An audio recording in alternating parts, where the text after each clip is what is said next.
Wheel এক্সিবিটর দিয়ে এভাবেই গুড়িয়ে দেওয়া হচ্ছে ভবন। রাজুকের এই অভিযান উত্তরখানের মাদারবাড়ি বালুর মাঠ এলাকায়। রোববার সকালে রাজুকের অভিযানে গুড়িয়ে দেওয়া হয় অবৈধ স্থাপনা, নকশা বহির্ভূত ও অনুমোদনহীন নির্মাণাধীন ভবন।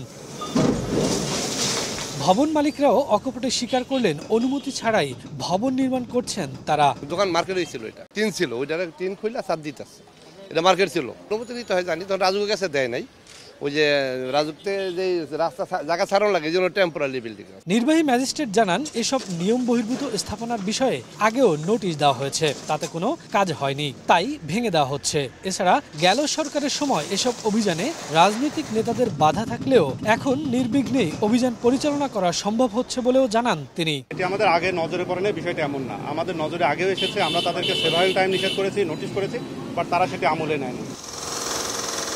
রাজুক জানায়, রাজধানীতে ৩,০০০-এর বেশি অবৈধ ভবন ও স্থাপনা রয়েছে। পরিকল্পিত নগরী গড়ে তুলতে সব অবৈধ স্থাপনার বিরুদ্ধে ব্যবস্থা নেওয়া হবে বলেও জানায় রাজুক কর্তৃপক্ষ।